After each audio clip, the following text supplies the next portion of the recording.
Hello guys, welcome back to my YouTube channel. Kindly subscribe, like, comment and share. If this is your first time here, please ring that notifications bell so that you get notified anytime I upload a new video. Kuna habari hapa kutokea kwa mwanadada anajulikana kama Akuju Mbosso. So Akuju Mbosso took to social media to say, "Hey guys, nilikuwa natafuta job, then I met Ringtone Apoko. He promised kunipea job, tukakutana kwa hoteli na bahati mbaya tukalala pamoja. I missed my periods, so ikabidi niende pregnancy test na nikapata niko na mimba.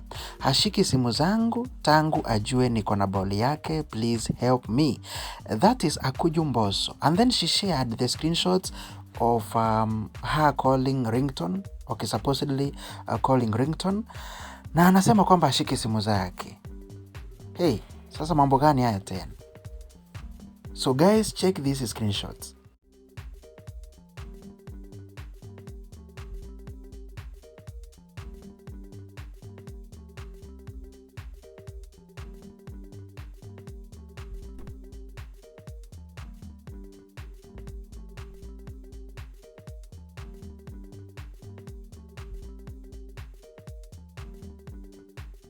Leave your comments down below.